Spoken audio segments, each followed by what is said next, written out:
When the Soviet Union collapsed in late 1991, the newly independent states within its former domain inherited enormous stockpiles of weapons the Red Army left behind. One of the most interesting cases involved the air force of the tiny former Soviet Republic of Moldova. The new republic's inventory consisted of 34 MiG-29 Fulcrums, 8 Mi-8 HIP helicopters and a handful of transport aircraft, a sizable force for such a small state. To put Moldova's size into perspective, the country's population is smaller than the metro area of Portland, Oregon. Moldova couldn't afford to maintain the fleet and, to make matters worse, was in a deep recession. Meanwhile, the United States feared Moldova would sell the MiG-29s to Iran, which could use them to bolster its own fleet of Fulcrums. Washington was also wary that Moldova might pass the technology to Iran's rivals since the fleet included 14 MiG-29C variants configured to deliver nuclear weapons. So in 1997, the United States deployed its most powerful tool to get the MiG-29s for itself. The tool was money.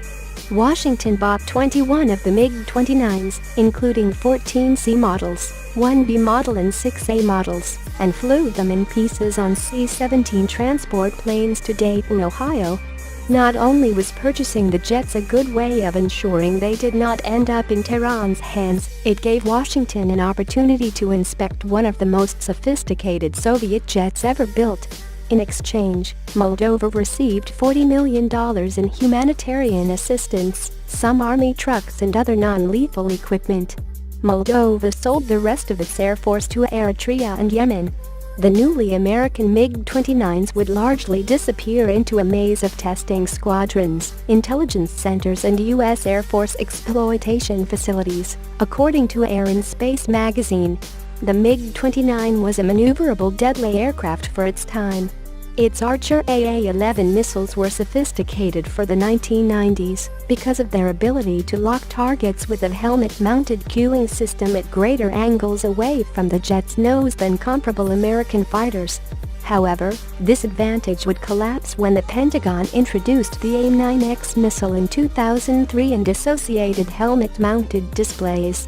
The Fulcrum further lacked the avionics and information management systems to tell the pilot what was going on outside the airplane or where they were.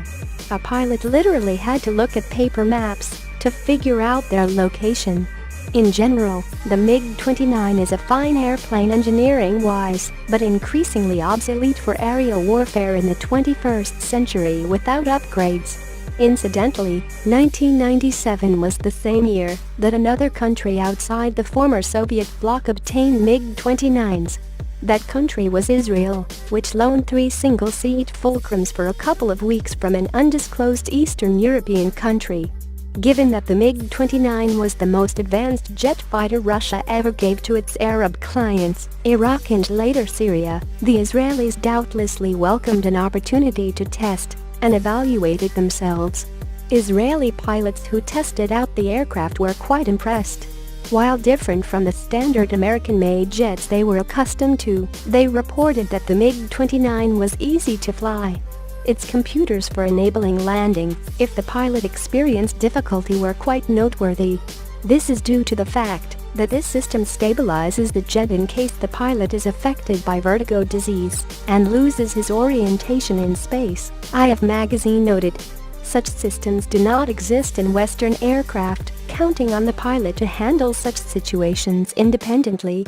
One test pilot concluded that the Fulcrum's abilities equals and sometimes even exceeds those of the F-15 and F-16 jets. The aircraft is highly maneuverable, and its engines provide higher weight-to-thrust ratio. Our pilots must be careful with this aircraft in air combat. Flown by a well-trained professional, it is a worthy opponent. Little wonder then why Washington seized the chance to assess these formidable fighters, while simultaneously denying Tehran an opportunity to expand its own fleet. Today there are still MiG-29 operators all over the world, largely in Eastern Europe, the Middle East and South Asia. Poland has some Fulcrums operating alongside their US-made F-16 jets. Curiously, Israel signed a deal in August 2011 to refurbish, modernize and overhaul Poland's MiG-29s. The source of Israel's own Fulcrum lease is still unknown.